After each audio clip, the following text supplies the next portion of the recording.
Welcome to another Macintosh Monday. I'm Mike, and of course I'm back to talk about the Apple news. If you're still waiting for an iPhone 14 Pro, we do have some updates on the delay, and it's not looking good. It's been reported, due to all the issues going on in China with their main factory, that this is probably going to affect around 6 million units of the iPhone 14 Pro, and it's not really expected to turn around until early 2023. A part of this was due to the COVID regulations in China, like we talked about a few weeks ago, but also there's been protests in China related to the lockdowns. There have also been protests at the Foxconn facilities where the iPhone is being made due to bonuses not being paid, which they claimed was an error and they should have that fixed. But there's been a lot of issues outside of just the lockdown. It looks like the shortage might last longer than we initially thought, but hopefully all the workers are safe and taken care of. That's the most important thing versus when you're going to get the next iPhone. But you know what? Maybe you don't even need an iPhone, because Elon Musk could possibly be making his own phone if things don't turn out well with Twitter. I knew that there was going to be a collision course when I was going to have to talk about what's going on with Twitter and Elon Musk, and I'm not going to go through the whole thing. But essentially, Elon Musk bought Twitter, and he's been a proponent of bringing his free speech to the platform and reinstating these accounts for people that may have previously been problematic. And also, at some point last week, Apple's Phil Schiller just randomly deactivated his Twitter account. Everyone's assuming that it's in protest of Elon Musk buying Twitter and what's been going on there. There's also been a bunch of workers who have quit and gotten fired from Twitter. So it's a hot mess since Elon Musk took over. The reason this story is relevant to Apple is journalists have kind of been speculating about Elon Musk's promises of free speech and what that means as far as being on Apple's App Store and the Google Play Store.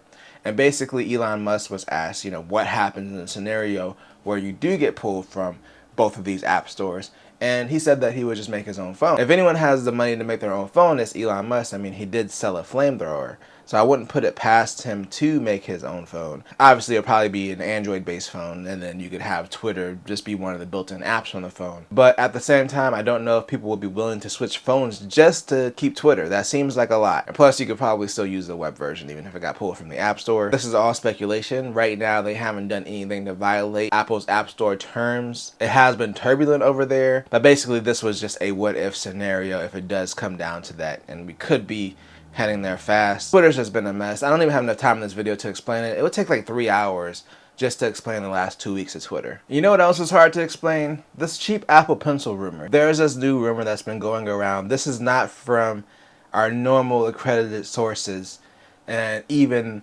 certain sites that report on it call it a sketchy rumor. It was reported on this Chinese social media site, I believe it's called Weibo, that Apple started mass production on a new Apple Pencil and has canceled it. This Apple Pencil would have been $49, and it would have been powered off of the screen of the device. So this was rumored to work with the iPhone. It would have lacked features like pressure sensitivity. Of course, it wouldn't have an internal battery either. According to the rumor, they made about 1 million of them, and then they stopped. We've seen a stylus be powered by a phone or a tablet. Some of Samsung's S Pens work that way with their phones. They're claiming that it was supposed to be announced at the iPhone event. I don't know where you would stick a stylus on the phone. I guess if you made it MagSafe, you could stick it to the back of the phone, but then that'll also get in the way of charging. And also, Apple has just never showed any interest in making a stylus for the iPhone. It always seems like they've made the iPad the device that you want to get if you want to draw stuff and jot stuff down, especially with the cheapest iPad supporting the Apple Pencil now. It would be interesting if they did do something like that. The rumor doesn't state why this apparent pencil was canceled, but I'm taking it for a grain of salt. It doesn't really seem realistic, especially if they put out 1 million. If one of them happens to show up in the wild, then I'll be like, okay, maybe there was something to this rumor. But for right now, I'm not really believing it that much. You know what else I can't believe? I can't believe we've had lossless music support in Apple Music for over a year now. The one thing I didn't think about, though, was they just released the new AirPods Pro, but they still don't support lossless music. And that's what we're talking about in our final story. So there was an interview recently with one of Apple's audio engineers, and they were kind of talking about why the new AirPods don't support lossless.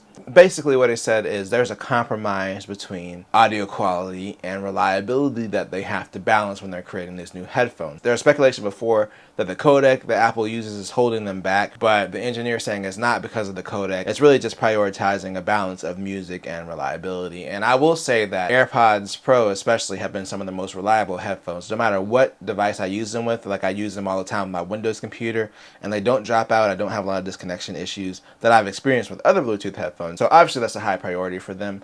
I do have my Sony headphones, and there is like a higher quality audio option that I can enable in their app, but it does reduce the reliability of the connection. It tells you in the app to turn this feature off if you start experiencing dropouts. So it's going to be difficult to balance audio quality and reliability. Also, a lot of people that listen to Lossless would probably want better headphones than the AirPods Pro, to be honest, to be able to hear the differences, and they usually want like a DAC that they can plug the headphones into wired to get the best possible audio quality, because outside of that, it's really going to be hard to tell the difference. It is cool that they have lossless audio in Apple Music if you have the equipment where you're able to hear the difference, but I don't think it's going to be a high priority for the AirPods or the AirPods Pro for a long time. But that's going to do it for today. Let me know what you think in the comments. Are you still waiting for the iPhone 14 Pro? Would you buy a phone specifically for one app? Do you think Apple is really working on an iPhone compatible pencil? And do you think it's important that lossless audio comes to the AirPods Pro? Again, let me know in the comments. I'm gonna go ahead and get out of here. You guys have a great rest of your Monday. Peace out.